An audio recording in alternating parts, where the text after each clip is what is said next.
Good morning সবাইকে, কেমন আছেন? আশা করছি সবাই ভালো আছেন, আমিও ভালো আছি। আর আজ হচ্ছে একটা নিমন্ত্রণ বাড়ি যাওয়ার কথা ছিল, তাও সেই জন্যই বেরিয়েছিলাম। তো যাওয়ার আগে মেয়েকে আগে আনতে যাচ্ছিলাম। তো মেয়ে যেহেতু আজকে কাকার দোকানে পুজো ছিল বিশ্বকর্মা, তো ওখানে ছিল, তাই জন্য ওকে আগে নেব, তারপর ওখান থেকে যাব। তো এই রাস্তাটা দিয়েই হচ্ছে আমরা রোজ যাতায়াত করি। এটাই হচ্ছে আমাদের মেন রাস্তা, মানে পাড়ার রাস্তা। এখান দিয়ে আমরা মেয়েকে স্কুলে দিতে যাওয়া আনতে যাওয়া, এখান থেকে গিয়েই আমাদেরকে মেন রোডে উঠতে হয়। প্রত্যেক দিনে এই রাস্তাটাই আমরা যাতায়াত করি। চলুন যাওয়া যাক।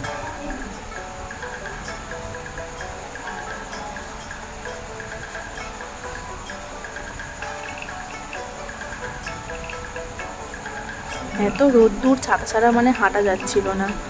কদিন ভোর বৃষ্টি হওয়াতে এত মানে ওয়েদারটা হঠাৎ করে কেমন চেঞ্জ হয়ে গেল। কদিন ভোর বৃষ্টি হচ্ছিলো, ভাল লাগছিল না, মনে হচ্ছিলো যে কখন সূর্য উঠবে, কখন রোদ উঠবে, এরকম একটা মনে হচ্ছিলো। হঠাৎ করে আজকে এত রোদ্দুর উঠে গেছে আর এত গরম পড়ে গেছে যে বলার কথা না। আর এদিকে মা আমার বাড়িতে চলে এসেছিল, তো মাকে ফোন করে বললাম তুমি এবার বেরিয়ে আসো, মাইকে নিয়ে আমার হয়ে গেছে। তো সেই জন্য মা আর মেয়ে দুজনে আসছে আর আমি আগাচ্ছিলাম।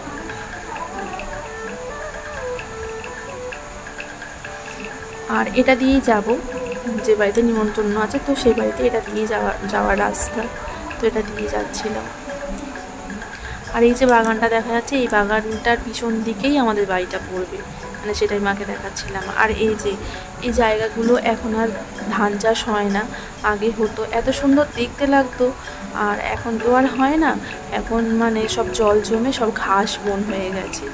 আগে কিন্তু এখানে আমরা মানে গরমকালে বিকালবেলা প্রত্যেক দিন ঘুরতে যেতাম। আর তখন কড়াই চাষ হতো, ধান চাষ হতো, খুব ভালো লাগতো। গরমকালে এখানে অনেক সময় মাঠের জলার দিকে বসেও থাকতাম।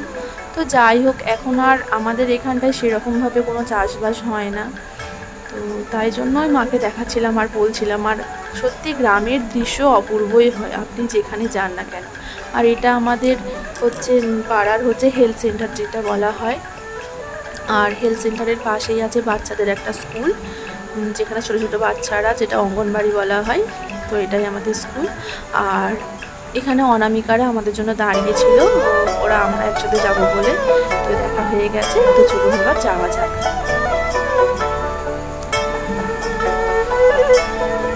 আর এটা হচ্ছে আমাদের ওই রাস্তাতেই যেতে পঞ্চানন্দ বাবার মন্দির পড়ে। আর এটা হচ্ছে একটা প্রাইমারি স্কুল। আমাদের এখানে কিন্তু প্রচুর স্কুল আছে, পরে সময় পেলে আপনাদেরকে সব ঘুরিয়ে ঘুরিয়ে দেখাবো। আর এই যে মাঠটা দেখতে পাচ্ছেন, এখানে পয়লা বৈশাখের মেলা হয়, প্রত্যেক বছরই এখানে মেলা হয়, ওই দিকটা ফাংশন হয়। তো চলুন আজকে ভিডিওটা